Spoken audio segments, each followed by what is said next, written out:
The Starr and D'Amico Show is brought to you by cheapesttshirts.ca. If you're looking for quality gear without overpaying, shop cheapesttshirts.ca. Huge selection for men, women, and kids. Tees, hoodies, headwear, bags, and more. Proud Montreal business. Order today, ship today, delivery tomorrow. That's cheapesttshirts.ca. Local, fast, and affordable. Brought to you by instacustoms.com. Do you need custom gear from a local Montreal business? Instacustoms.com has you covered. Custom shirts, hoodies, hats, and more made your way. Fast turnaround, great quality, and proudly Montreal-based. Check out instacustoms.com. Brought to you by Cabletel. For trusted alarm systems in Quebec and Eastern Ontario, choose Cabletel. Over 20 years of expert installation and top-tier protection for homes and businesses. Check out Cabletel.com. Email them info@Cabletel.com. It's Cabletel. Peace of mind you can count on. Brought to you by Morella's Steakhouse. Looking for an unforgettable night out? Morella's Steakhouse on Highway 132. It's just 15 minutes from Montreal, serving up premium cuts and bold flavors, and no tax on your bill. Book your table tonight at morellassteakhouse.ca. Taste excellence tonight. Brought to you by Little Bear Pet Store. Give your pet the best with Little Bear. Online, littlebearonline.com. A family-owned business in Montreal for 30 years. Chuck, Evie, and their amazing staff. Top brands, great prices, and real care for your pets. Shop online or visit them on St. Catherine across from Westmount Square. Brought to you by McLean's Pub. Head over to McLean's Pub, 1210 Peel Street in the heart of downtown Montreal. Great food, cold drinks, and big games on all the screens. Classic pub grub and an unbeatable vibe. McLean's Pub, good times and great company. Happy Sunday, I guess, on this frigid cold weekend in Montreal. There's Marco D'Amico with RG Media. Follow him on your socials at M and D'Amico, one half of the Starr and D'Amico Show.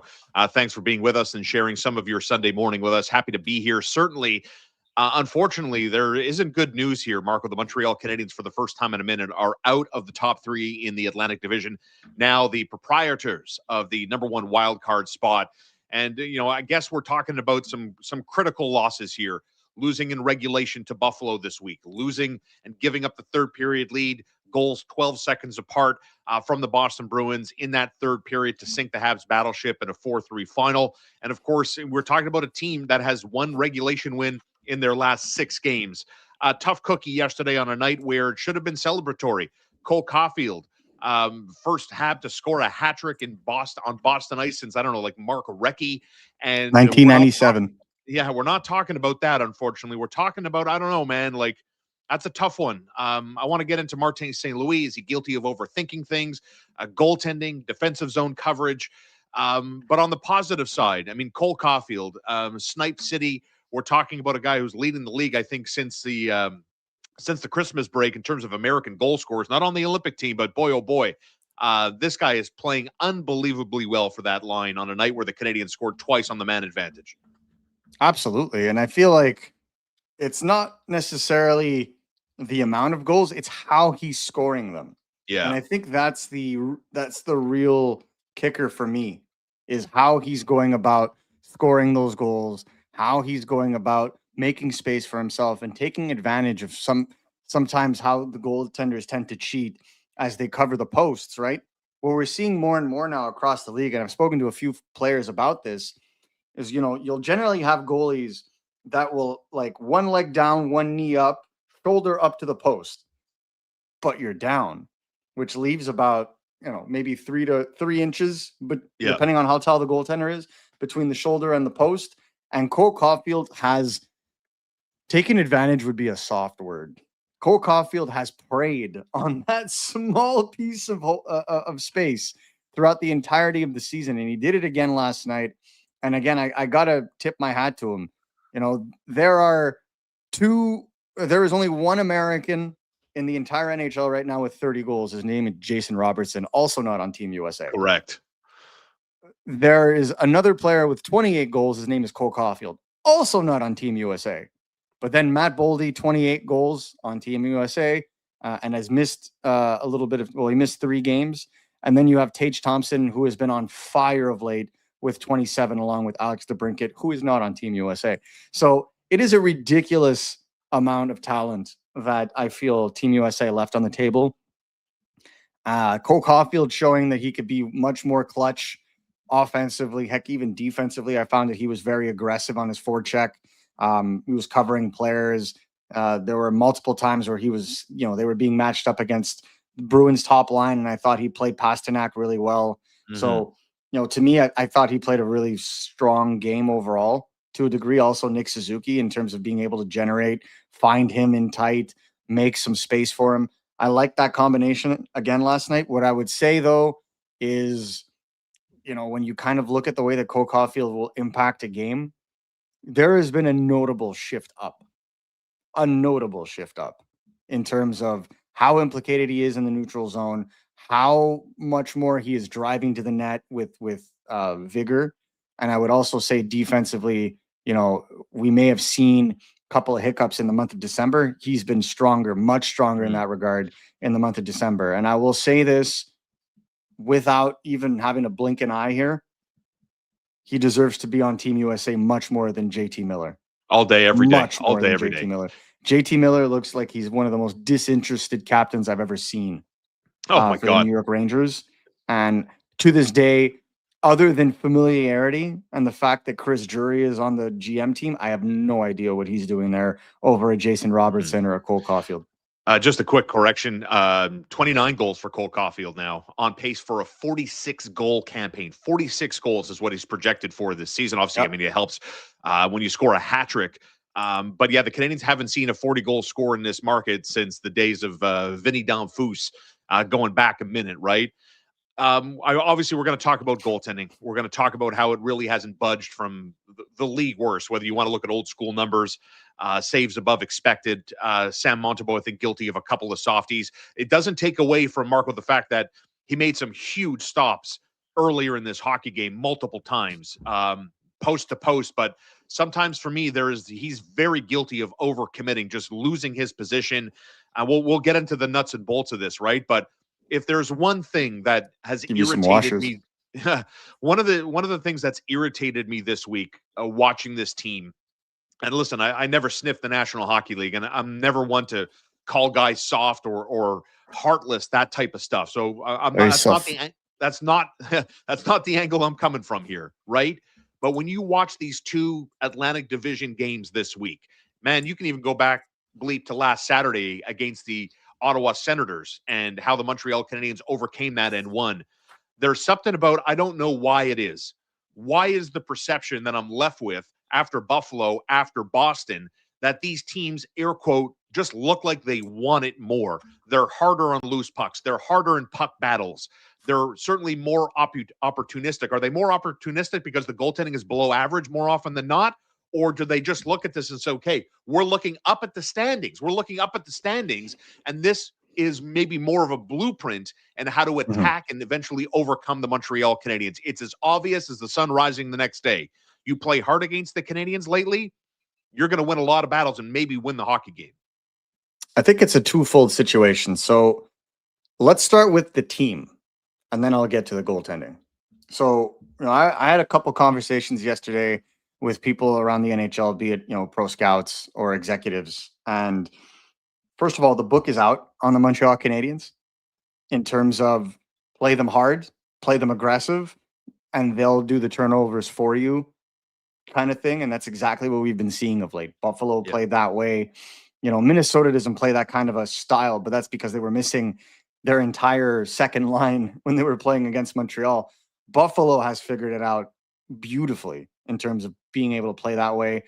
It's the reason why the Canadiens had so much trouble with the Florida Panthers the first time around, even though they were missing, at the time they were only missing Barkov and Matthew Tkachuk.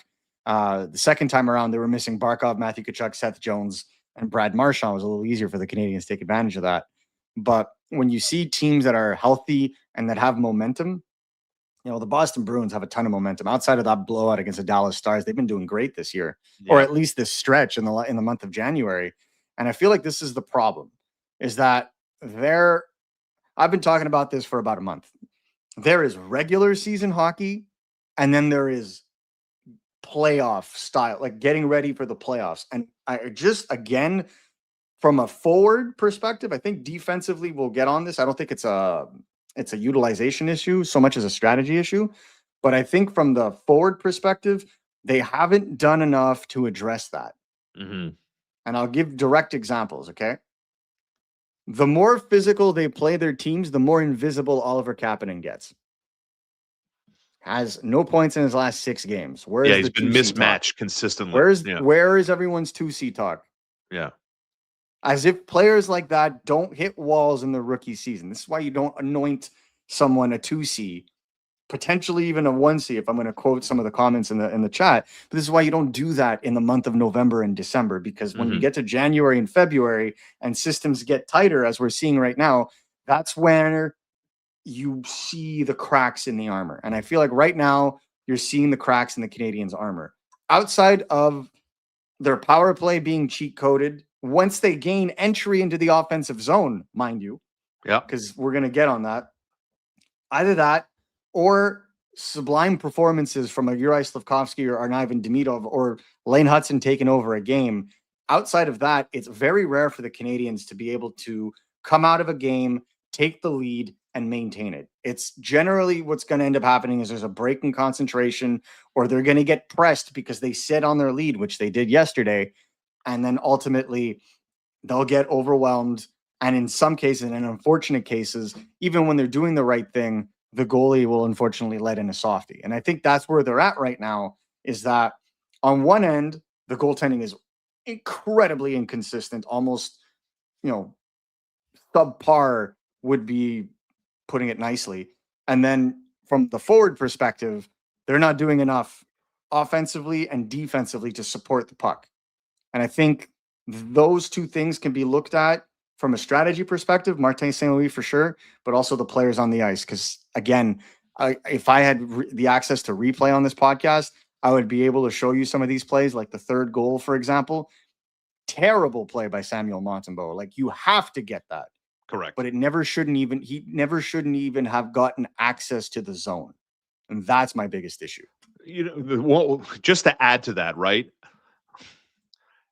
I like Martin St. Louis. I more often than not, I like his decisions. I like how he has the back of his team. But for the life of me, I cannot figure out why Sam Montembeault had to get that start. And I'm not saying the result would have been different, right? But I just get this sense of like they're going over the top to try to get Montembeault going. Is it because they don't have enough belief in Jakub Dobeš, who coincidentally, has won his last 2 starts when the Canadiens dominated Vancouver? What was that now? Almost 2 weeks ago. And then helps backstop the Canadiens in a 1-goal win. A 1-goal win when they beat the Minnesota Wild. And then Sam Montembeault let in, he's always good and, for a bad goal a game. Yesterday, I think it was 2 bad goals a game in the 4-3 loss to the Boston Bruins, where they scored 12 seconds apart in the third period in the 4-3 win. But to me, MSL comes across very much as overthinking it, just overthinking it and trying this deep into the season against massive opponents. Like, if there's one thing that's been consistent this year, right? It's been the fact that either Dobeš or Montembeault has not been able to own the crease at any point, but maybe Dobeš at the beginning of the season. So, like, what's your thinking behind why? Let's get into a dangerous territory here. Let's try to get into MSL's head. Why do you think he went with Montembeault on the road in Boston, even though he's coming off a loss, and they didn't go back to Dobeš when he came off a 1-goal win against an elite Minnesota Wild team? I don't think that Minnesota Wild team was elite in that moment. That's what I'll say right there and then. And I'll also state that the only reason the Minnesota Wild were in that game was because Dobeš was also letting in his fair share of softies. So you're not really getting convincing play from either. Where I would say, and I'm on record. I said this on Friday. I thought Dobeš should have gotten the start last night. I said this. Why is he going back to Montembeault? The first thing I want to address, because I see some silliness in the chat. This has nothing to do with politics. Yeah. This isn't the flipping 90s anymore. Like, I don't care about this. The Habs don't care about this. Some elder members of the media may care about this. Some rights holders may care about this. The Montreal Canadiens don't give a flip that Montembeault is French Canadian or not. The reason why they go back to Montembeault is because Jakub Dobeš may win games, but he's winning games because his team is scoring more goals when he's in net than when Montembeault seems to be in net, outside of the game against the Senators, in which case the Canadiens popped off offensively. But that's generally what we're seeing right now. It's circumstantial. Remove the goals that the Canadiens scored for and look at their stat lines similarly. They're the same beast. The only difference is Montembeault has shown in the past being able to string along these games, and that's why they're trying to see if they can get them going. Eventually, you're going to have to make a call because this is unsustainable. They're going to have to try Dobeš here, and if that doesn't work, then the Canadiens have two options. Trade, call up Jacob Fowler. Mm-hmm. And I think you're going to get to a point with the Canadiens where you're going to reach the trade deadline. They're going to have no choice. By the trade deadline, quote me on this right now. By the trade deadline, the Canadiens will have either traded one of their goalies or they'll have called up Jacob Fowler. That is my prediction. Because after the trade deadline, there is no more roster freeze. There's no more 23-man roster limit. So you can call up whoever you want. And if they're going to go down the stretch after the playoffs and they haven't improved at the goaltending position and none of their goalies in that time has taken the reins, at that point, ladies and gentlemen, it's the nuclear button. You'd have to call up Fowler, or preferably you'd have to make a trade. You know, I spoke about this earlier, but is there a world where the Canadiens can trade Samuel Montembeault and potentially, throw a mid-round pick at a guy like Stuart Skinner, who is over 900 right now playing for the Pittsburgh Penguins, should the Pittsburgh Penguins drop off? Like, that's the kind of thinking I have, because the last thing I want to do, or I would want to do as a manager, is disturb Jacob Fowler. Agreed. It's the last thing I want to do. It's not like, he's went back to Laval. Yeah, a little bit of up and down in terms of the games that he's played, but he's played well. To me, I wouldn't want to bother him because I feel like he needs to be left alone. So is there a world where the Canadiens do a goalie swap? Is there a world where the Canadiens trade one of their goalies and bring in another goalie? Like, that's where I want to see. That's what I want to see, because the more and more we go through the season, I don't feel like the solution is internal in the immediate term. And if they don't address that above everything else, if they don't address their goaltending, I think that's what may sink their season more than going to get that top six forward with jump. Well, you saw it after the game from, Cole Caulfield when, he was asked about the performance, and more than disappointing to at least not get a point in that hockey game. Opportunity wasted in the 4-3 loss in Boston last night. The Canadiens have another very, very tough week ahead. Another Tuesday, Thursday, Saturday schedule. 2 of the next 3 are going to be at home. Vegas, Colorado, and Buffalo in that order, all 7:00 starts. But like, to the point about goaltending, right? I mean, you talk about Stu Skinner in Pittsburgh.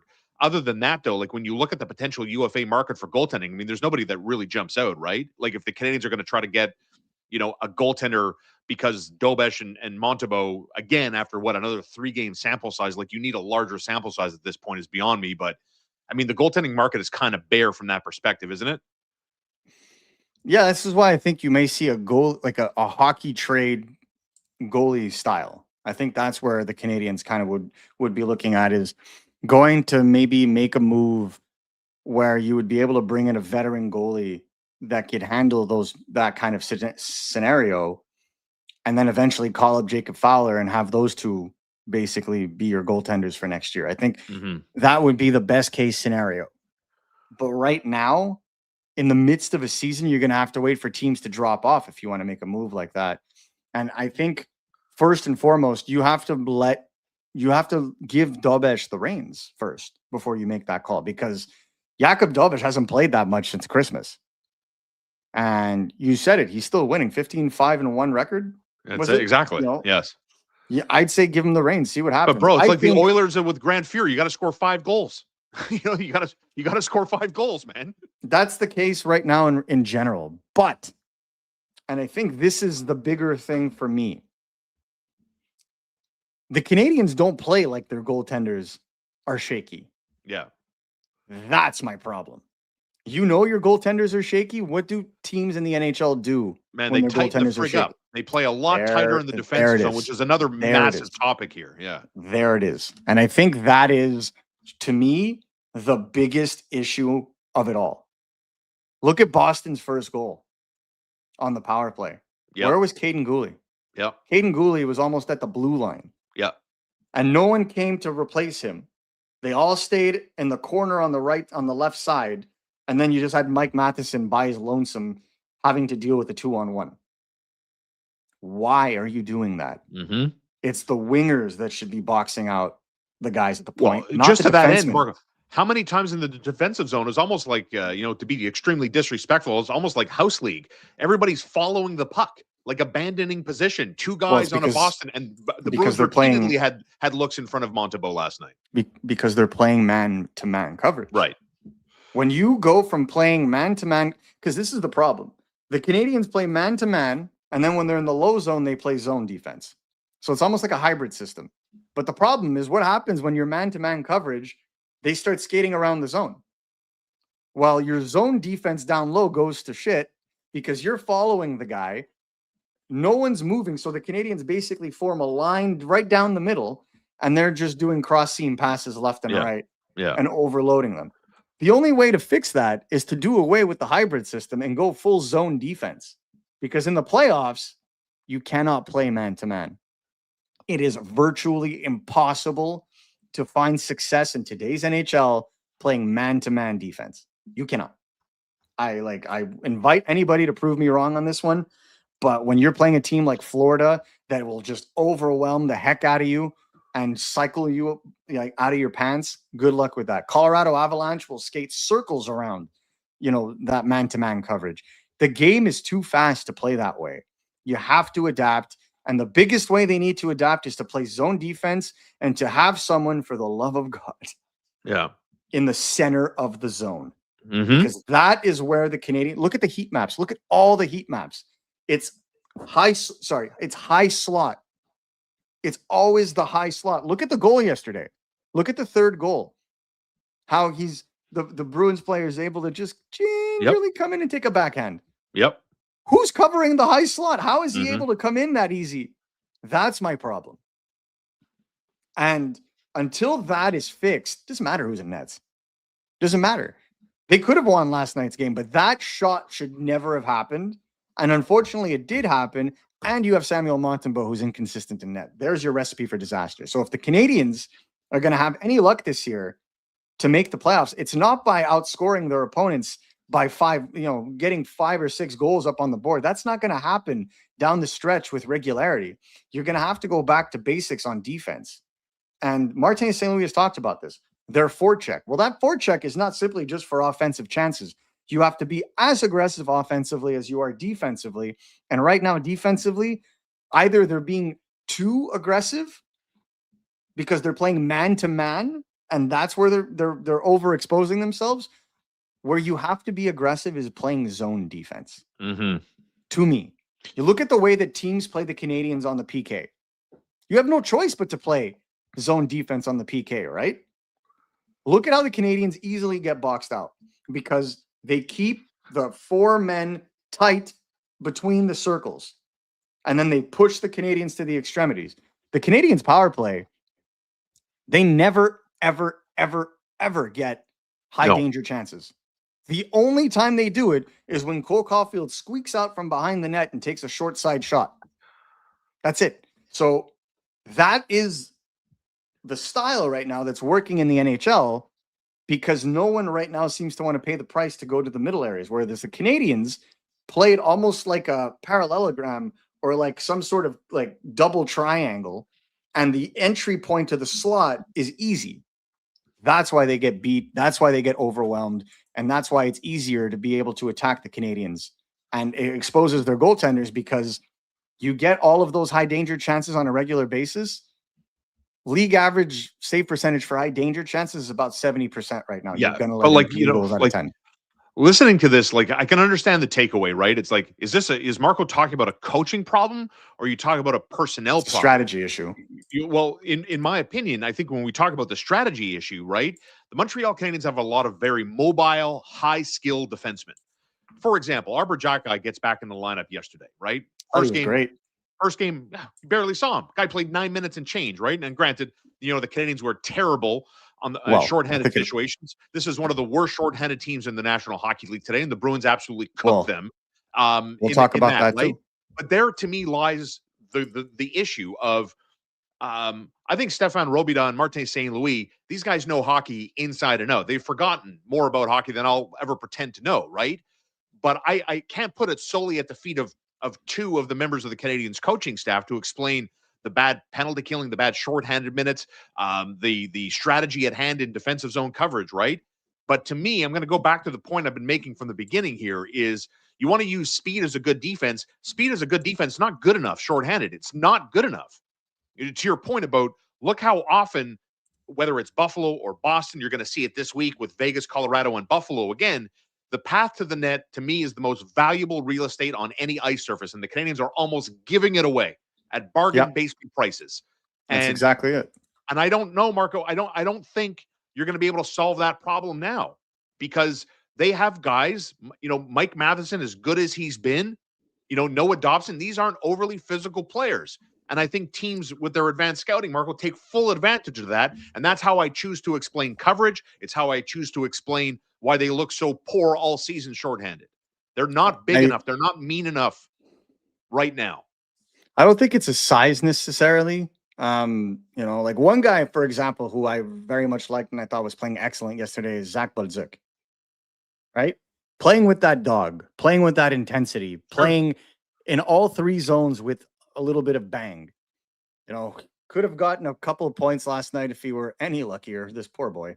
But again, playing strong, going to the net, being a shit disturber, massive hit, that he did on Zadorov. Hopefully Zadorov's going to be okay. But that's what you want.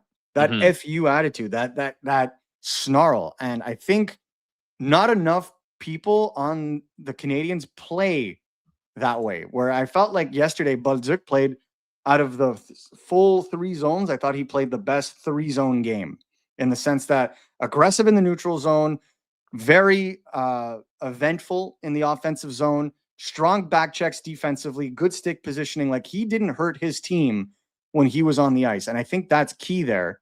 So when you look at the way that he plays and the way that he brings about that edge, if he's able to do that, if the rest of the team were able to do that, the way that Gallagher played last night, that's what you need. That's what you want. Because if not, then you're going to get walked over because there are teams behind the Canadiens right now that absolutely want it. It's playoffs or bust for these teams. You talk about Buffalo, you talk about Boston, Toronto, watch out. You're looking at them. Florida is looking to improve right now. If they get their hands on Artemi Panarin, watch out. And they just got Tkachuk back this week. Yeah, watch out. They may get Barkov back before the end of the season. So this is why I say watch out. And so when you look at how those teams are coming up, it's the second half of the season. The second half of the season is where you separate the men from the boys. The Canadiens had the benefit last year of the Four Nations and having their best players rest. So they may have that opportunity again this year after the Olympics. But it's a much tighter timeline, and it's the stakes in this case are higher. There was no expectation for the Canadiens to make the playoffs. If they made it, it was gravy last year. I think everybody watching us right now and everybody that watches the Canadiens this season, considering where they were 2 weeks ago, if they missed the playoffs, it's an abject failure of a season because you were there. Oh yeah. And that to me then becomes a personnel issue because you were there. So what happened? Everybody elevated their games and you could not. That becomes a personnel issue. Well, let me ask you, let me throw a wrinkle into this, right? Alexander Carrier, the victim of a bad bounce, a deflection off a shin pad, and a goal is scored on Sam Montembeault. Does Mike Matheson, as much as I like this guy's season, and trust me, I'm not putting this on Mike Matheson, but does Mike Matheson need to play 3 minutes shorthanded? When the Canadiens, again, another consistent pattern for this team. They're very undisciplined. They take bad penalties. And by the way, that penalty, the tripping penalty, was it on Carrier? And then frickin' Cole Caulfield gets absolutely obliterated with a two-handed up to the guy's chest, cross-check in front of the net. That frickin' doesn't go called, right? Good stuff. Yeah, I love the look, drives me crazy. That was more look, blatant than the penalty called against the Canadiens when the Bruins scored on the power play. yeah, okay. And you could also say that the power play that was afforded to the Canadiens on Cole Caulfield's hat trick was a little soft as well, right? So like the refs did themselves and continue to do themselves no favors when it comes to the consistency of their calls. And the one thing that is consistent in this league is the inconsistency of the refereeing. So you got to live with that. And the best way possible to be able to live with that is to have a good penalty kill. And right now the Canadiens don't. And one of the main reasons for that, I got to be honest with you, and we talked about it before, is their system is completely off to me. We talked about this already. Like the zone defense does not, the man-to-man coverage does not work. You have to be stronger on your zone defense. And within that, the Canadiens cannot have two guys high and two guys low, because then what happens? Look at most of the goals that have come against the Canadiens on the power play. Where have they come from? The slot. So teams are able to take advantage of the Canadiens breaking coverage, and they're not properly covering themselves when a player will go up to try and pressure, because the pressure is aloof. The pressure is lackadaisical. When the Canadiens, when you look at them play, when they try to go up to pressure the guys at the point or pressure the guys coming in on the high slot, it's almost because they have to do it. Whereas, I don't know if you saw yesterday, but Boston on the penalty kill, look at how aggressive they were on. Yes, Buffalo, same thing. Buffalo wouldn't. I mean, at one point, you saw it obviously in the beautiful feed from Mike Mathers to Cole Caulfield. Bruins had four guys standing at the blue line. I mean, the as you put it earlier, the book is out, brother. The book is out on how to minimize the skill of the Montreal Canadiens power play. But if I take it back to Mike Matheson playing 3 minutes shorthanded, Alex Carrier playing almost as often. Am I out of my mind to think maybe Arbor Jackeye could be that guy to protect the net a little bit? I mean, of course. So why not? Like, you're one of the worst PK units in the league. Why not try something different? Over-reliance on your veterans. Always has been, always will be. The fact that Nick Suzuki doesn't play consistent penalty kill is because they're over-reliant on him on everything else. And that's a problem. Nick Suzuki in a regular situation should be playing on every single penalty kill wave possible. Why? Number one, because he's damn good at it. And number two, because you actually have the opportunity to be a potential shorthanded option as well, because he's that good at going back up the other way of the ice. But the reason they don't do that is because they're trying to get Evans, Kapanen, and Deneau more ice time, because they're specialized in that. Well, I don't think Oliver Kapanen has been very good on the PK of late. And so maybe there's a change to be made there. The same thing, I believe, when it comes to a guy like Josh Anderson. I thought Josh Anderson has been great at 5-on-5, but on the penalty kill, I just, again, moments where you could potentially box guys out, he goes and skates the other way. Like, there are lapses in understanding and concentration that I don't get. And so when it comes to Arbor, like, again, it's a trust thing. It's an absolute trust thing. And even with Caden Gooley back, this overplaying of Alex Carrier in those situations and the over-reliance again on Mike Matheson, who's been fantastic. But first of all, I don't think over-relying on Mike Matheson is the reason they lost last night by any stretch of the imagination. I agree. Yeah. No way. But it's the combinations. Like, to me, it's the combinations. The Canadiens on the penalty kill, more often than not, will come out on the negative side of a board battle on the penalty kill when Alex Carrier is involved. Because he gets doubled up. Can't do that. Can't happen. So to me, Mike Matheson, Noah Dobson, first PK wave, understood. But the second penalty kill wave has to be a combination of Caden Gooley, Arbor Jackeye, Alex Carrier. You cannot be playing these guys over and over and over and then hope to win. And to that credit, we're talking about the defensemen, but I think personally it's the forwards that are the ones that need to look in the mirror the most, because look at the way that the forwards support the defensemen on the penalty kill. They're not. It almost looks like two separate units. And I think that's the biggest problem. You have three centers on that PK and they all play like wingers on the PK. It Agreed. doesn't make sense to me. I don't disagree. I liked, when we saw him early on in that hockey game before the fight with Asperod, I thought Kirby Doc had more legs in his third game back than certainly the first game, and then in game number 2. I was a little surprised, to be honest with you. I would have liked to have seen the sample size grow a little bit.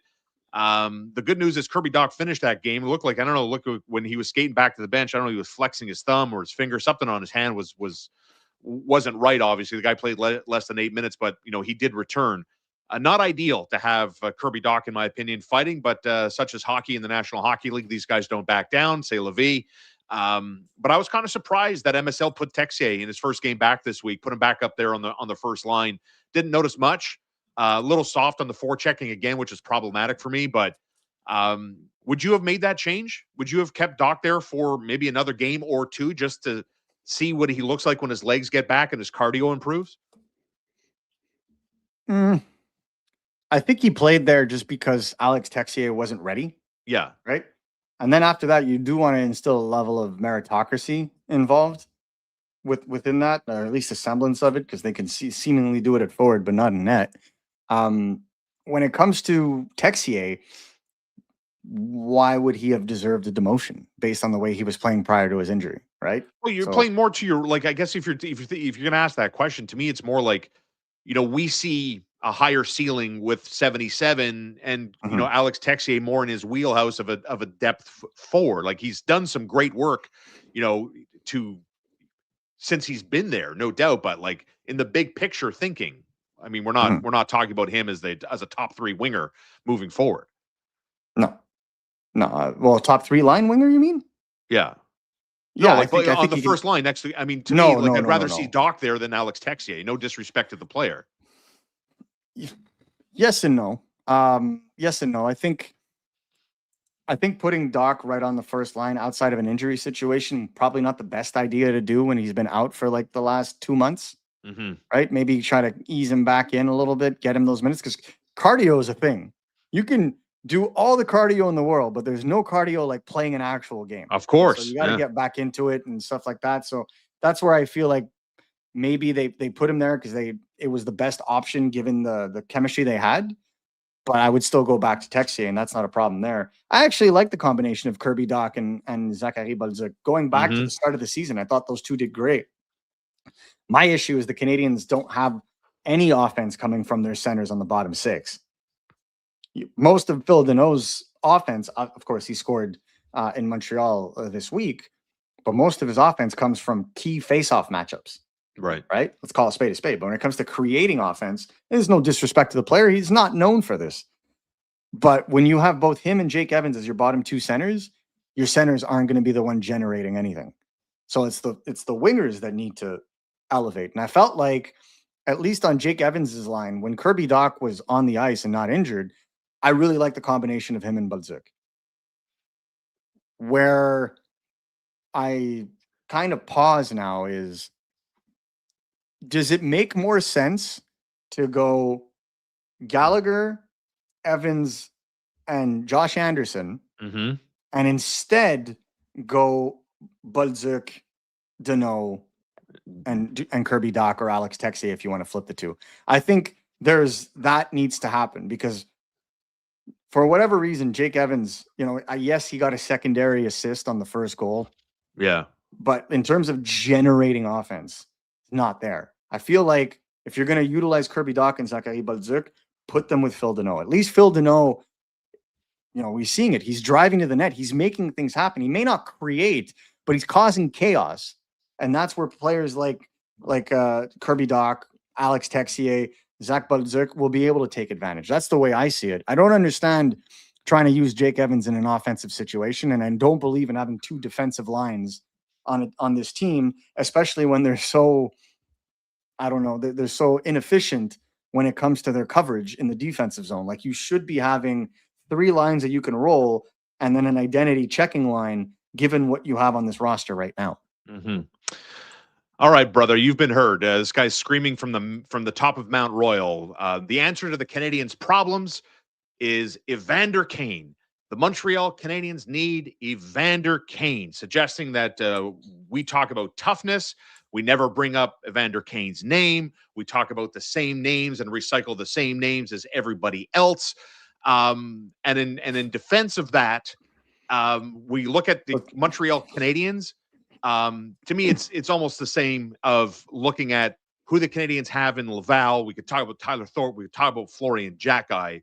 Marco Castellite, to give this man his flowers, the president of the Evander Kane fan club, Brecken Richards. If I answer this truthfully, I'm going to get canceled. So I'll just put it this way. Evander Kane is not a winner. Evander Kane is the kind of player that a team is going to add to put on their third line to go for a playoff run, like the Colorado Avalanche or the Dallas Stars, and they're going to get him at 50% of his contract. And that's what, $6 million right now? So like $3 million in actual salary cap. Oh, the Canadiens are over the cap. Exactly. Right. So that's one. Two, culture. How many teams has Evander Kane done? How many teams have appreciated him? How many teams have enjoyed having him there? You don't know that because maybe you're not privy to the information, but Evander Kane to me is a good player when he's on his game, when he's playing. What's he been doing in Vancouver this season? Exactly. Has he been playing with toughness? Has he been elevating them?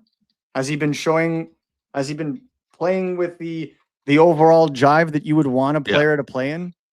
Because right now, that's not what I see when I watch Vancouver. And you could say, oh, but he's playing in Vancouver. Fair.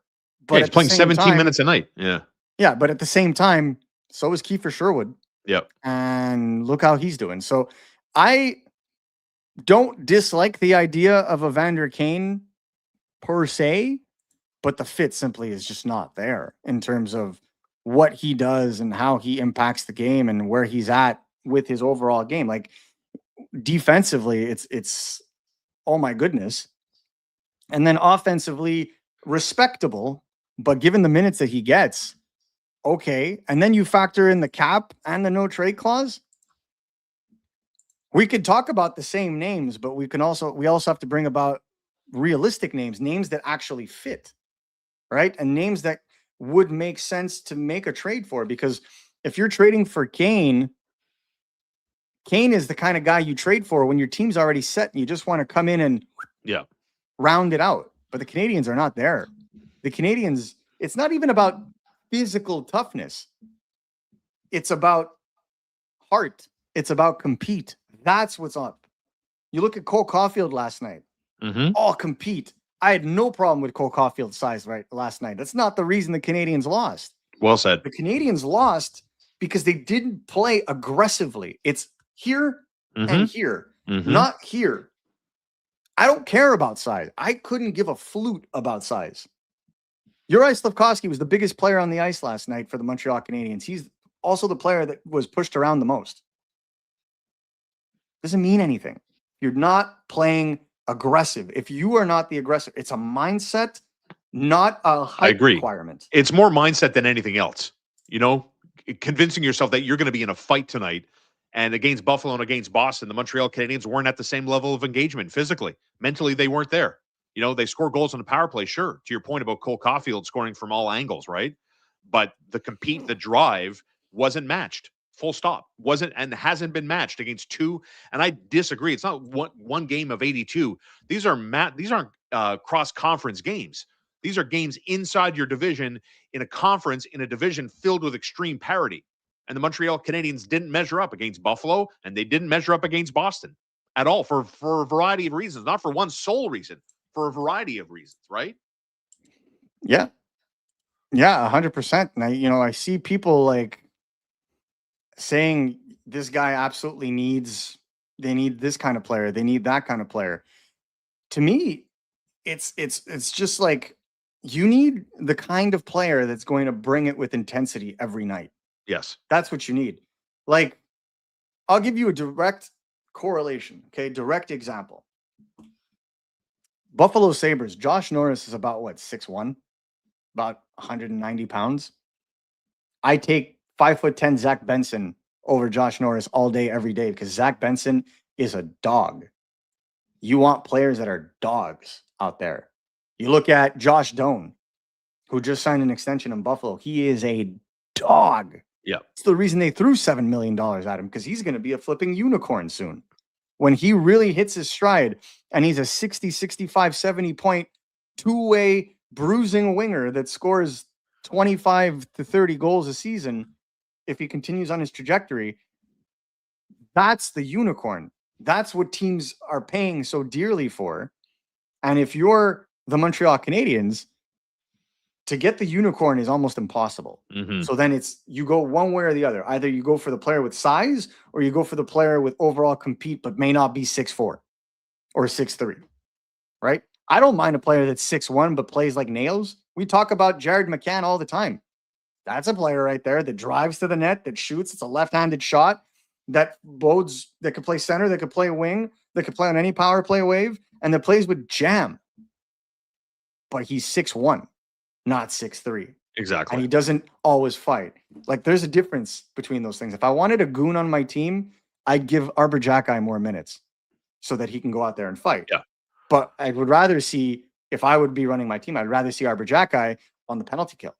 I'd rather see Arbor Jacki being the one to continue to force plays and force mistakes in the offensive zone with his aggressive pinching that has been really good this season. I don't want to see toughness for the sake of toughness. I want to see toughness in a situation where it's one-on-one and they come out with the win of that puck, or it's a defensive coverage and you see an aggressive back check that inhibits a goal, which we should have seen last night. That's what the Canadiens need. That's what I've been told Kent Hughes is looking for, not simply just go out and get a 6'5" behemoth. No, and again, they've talked about the compete experience. So, I mean, it seems to me, right, as the Buffalo Sabres have now leapfrogged the Montreal Canadiens. The Habs are number one in the wild card race this morning after losing in Boston. Just a juggernaut of another week coming up for the Montreal Canadiens, hosting Vegas Tuesday, hosting Colorado Thursday night, at Buffalo in another massive confrontation with the Sabres, who have absolutely cracked the Canadiens in their last two meetings.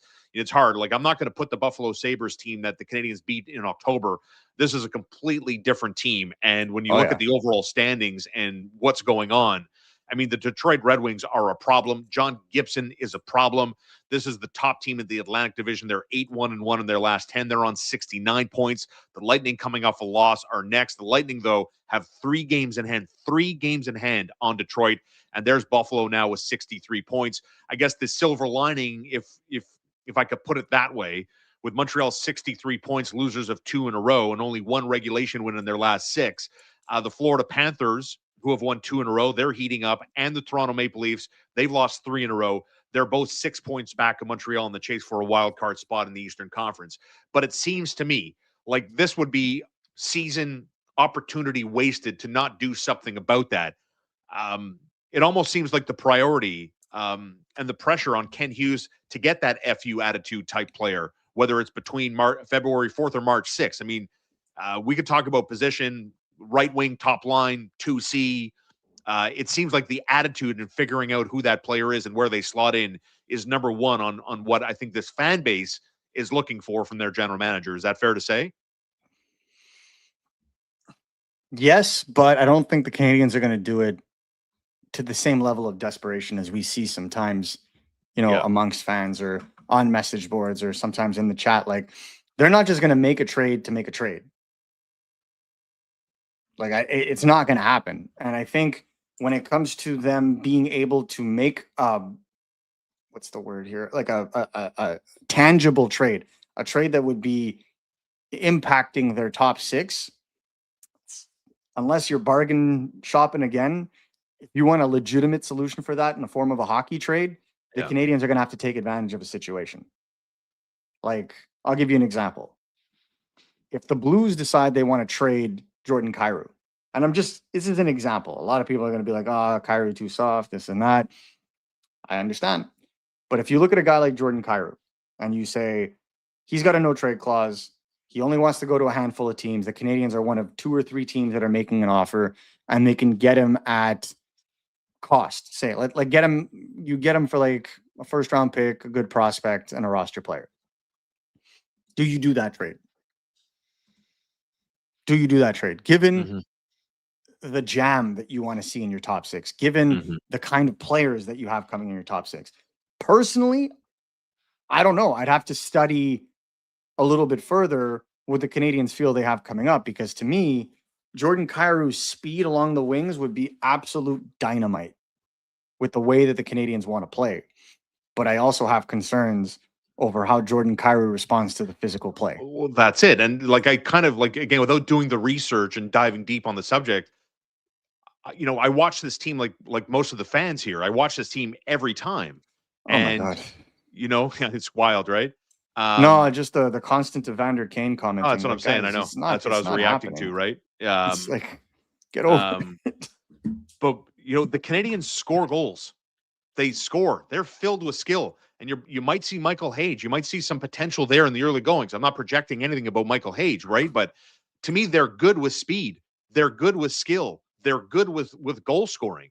Like, we live in a bizarro world where the Canadians' goaltending is well below average, but now they score lights out. But when they had great goaltending in my lifetime, they weren't a high-scoring team. They didn't have a ton of star players. If they did well, it was a collective effort, or the goalie stood on his head, or like, we're living in this bizarro timeline of the Montreal Canadiens. So to me, when you talk about Jordan Kyrou and you talk about stylistically how he plays, I think the Canadians are good.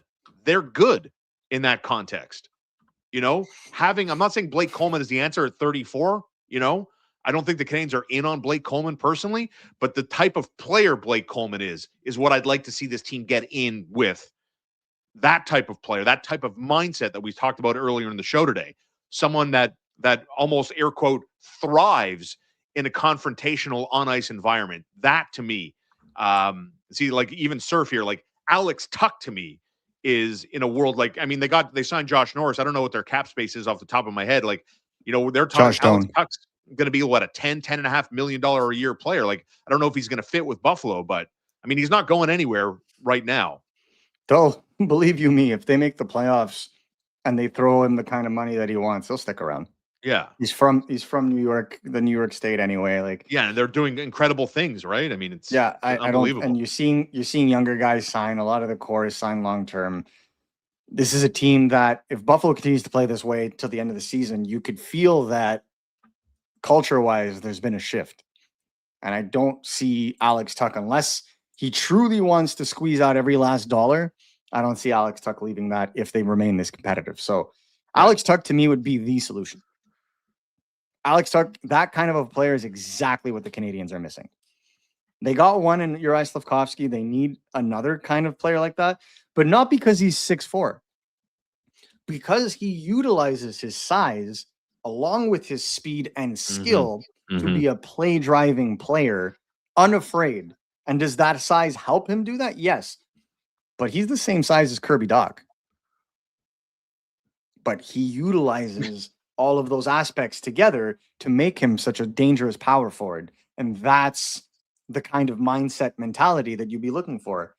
And I think that's the thing when you try to evaluate what players can and cannot do, is that you need that kind of player that's going to be able to come in and, really kind of create chaos in front of the net, going for a little bit more of a stronger push. And,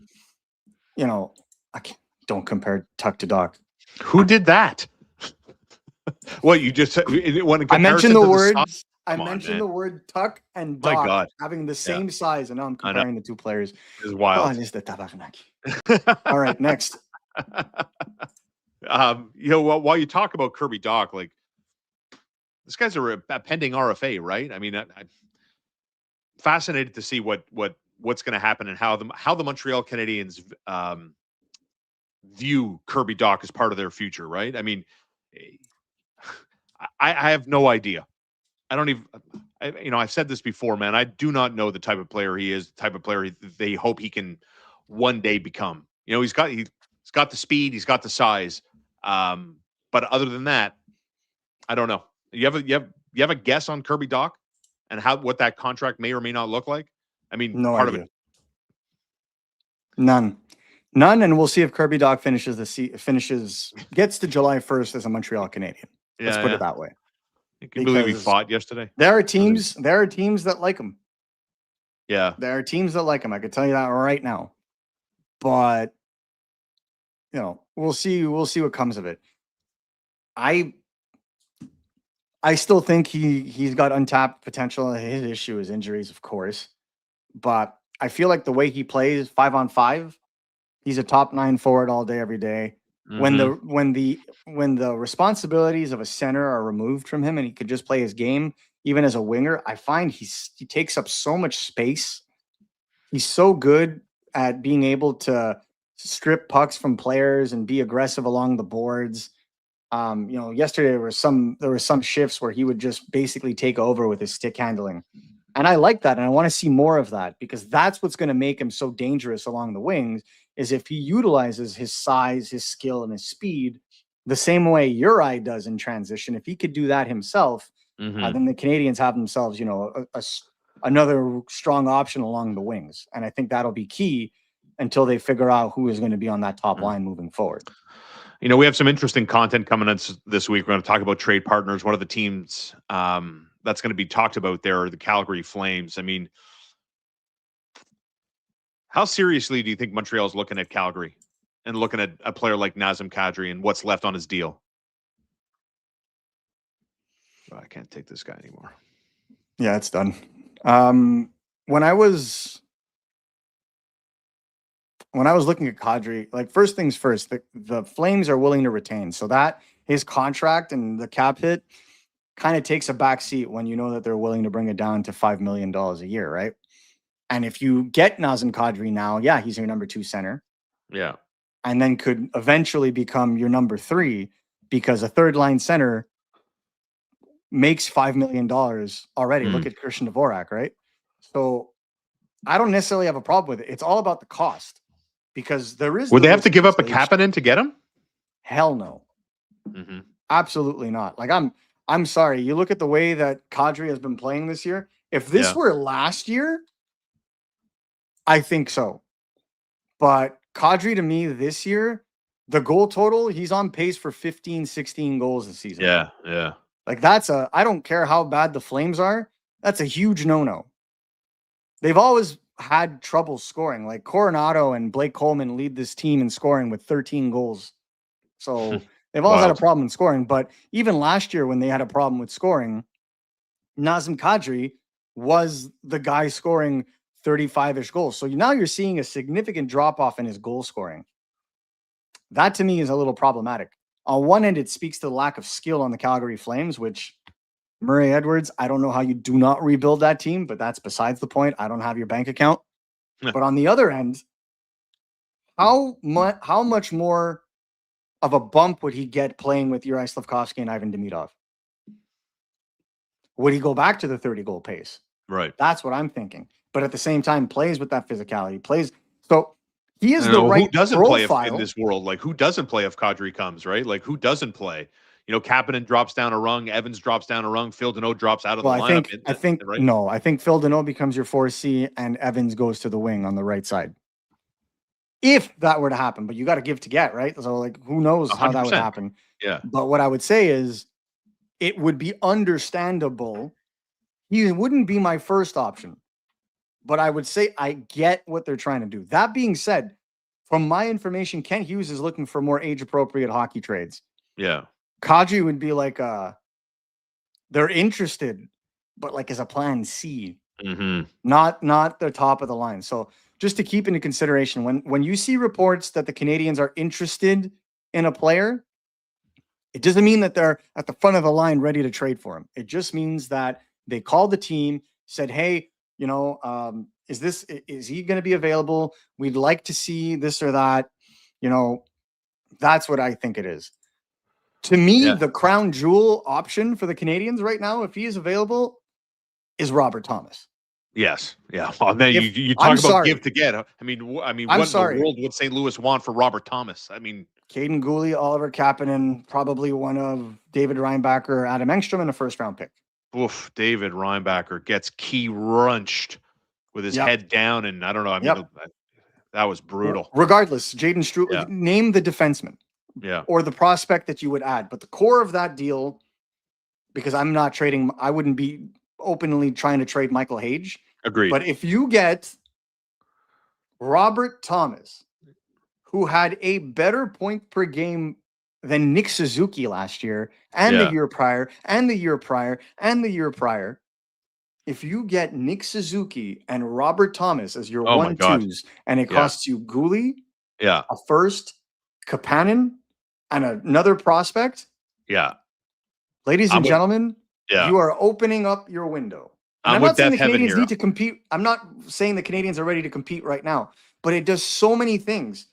It takes a whole lot of pressure off Michael Hage. Michael Hage can just be a top line winger with speed, as opposed to being pressured to be the Canadiens' 2C of the future.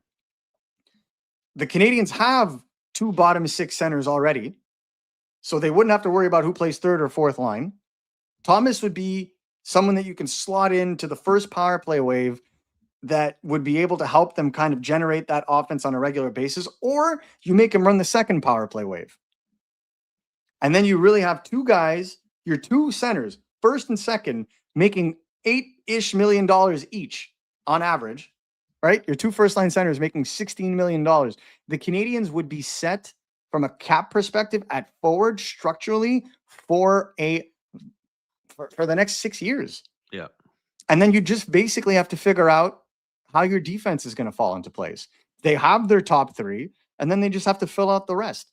But to me, you build championship themes through the middle. Gone are the days where you can build a championship theme from the back end. Ask the New York Rangers. Not working.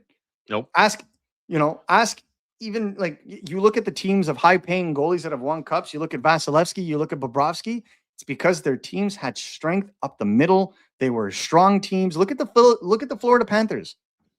They have 2 number 2 centers on top of Sasha Barkov, the reigning Selke winner, to 2 straight cups. It's strength down the middle, and it's strong, cohesive defense. You make a trade for Robert Thomas, the kind of overpay I feel like the Canadiens would make, then you have redefined what the idea of compete looks like, and you can funnel in your Zarovskis, your Michael Hages slowly in, and they have guys that they can play with. Not like the way that Ivan Demidov had to come in last year and play with Jake Evans and Patrick Laine. Like, you want to have guys that are established that you can bring in your prospects and they can grow with the team. I feel like a guy like him fits the bill entirely. And that's why if I were the general manager of the Montreal Canadiens, I'd be going for him first and foremost, because I love Oliver Kapanen, and I think he's already surpassed expectations from when he was drafted in 2021. But I don't see 2C when it's going to matter. Boy, oh boy. I see elite 3C. And if you can get a 1B, heck, a 1A2 in Robert Thomas, and to upgrade on Kapanen, it costs you a Gooley, a first-round pick, and a prospect. Mm-hmm. I'm sorry, ladies and gentlemen. It may be my preference because I'm a center guy, and it's so rare to get centers. But I'm opening up the cupboards for a guy like Robert Thomas, because rarely do players like him ever become available. Over-unders, right? Will this game go above or below 6.5 goals in the NFL, right? Will it go over, under 44.5, like total points?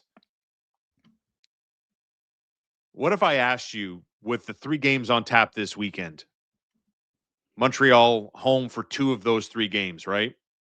Vegas, Colorado, Buffalo. What if I set the over-under for a total of 1.5 points out of the 6 on the board? Over or under 1.5 points by the Canadiens this week? I think they'll get 1 win for sure this week. Watch them beat Colorado, frig. It would be the very Montreal thing to do. No kidding, because it doesn't make any sense. No, I think given the way that they've played, the last 2 games, I would expect them. I wouldn't discount them being the team that beats Vegas. I think that they're designed to beat a team like Vegas. Especially with the last change, I think they're designed to beat a team like Vegas. As long as they stay out of the box, I think that that's the kind of team that they could take advantage of. Colorado is Colorado. They seemingly come back down to earth recently. Exactly. So that's the other thing too. Like, look how bad Dallas has been. Minnesota's hurt. Colorado going through a little bit because everybody's elevating. Everybody's elevating. Correct. And this is why I always say, when we talk about player evaluations and we're making career projections based on the first half of the season, like clockwork, Every single year, there's an uptick. Exactly. And then the players that you thought were going to just keep going this way suddenly start whoop. And that's what we're seeing right now. The players that are able to elevate will elevate. The players that hit walls hit walls. And right now we're seeing players hit walls. Oliver Kapanen hitting a wall. Heck, Matthew Schaefer. Mm-hmm. We talked about down, right? Exactly. But I still think Schaefer is going to win that Norris just because of how much he plays. But offensively, the Islanders aren't where they were 10, 15 games ago because everybody raised the bar.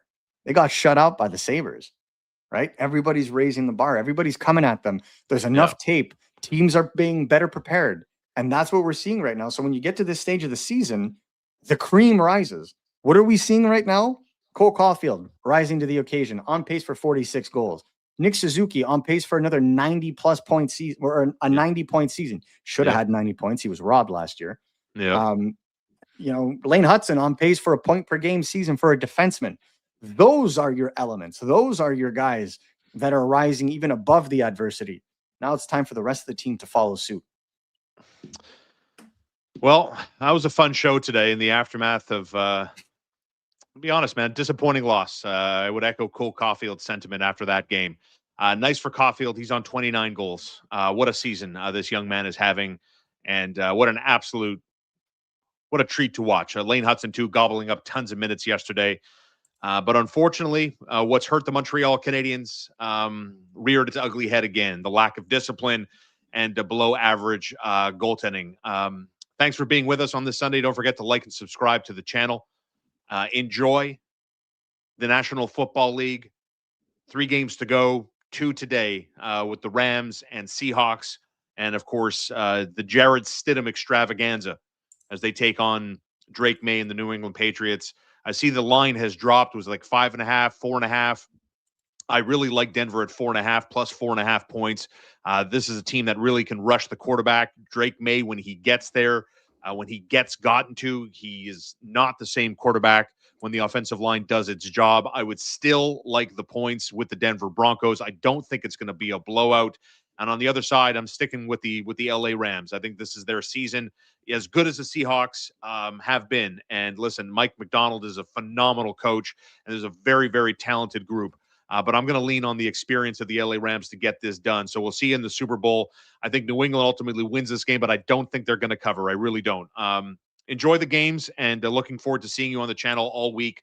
We've got lots of good topics, and of course, we're going to be live following the Montreal Canadiens 3 games this week. So we'll see you live on Wednesday and Friday, and of course, our traditional Sunday 10 a.m. extravaganza. Marco, anything exciting on tap on Sunday?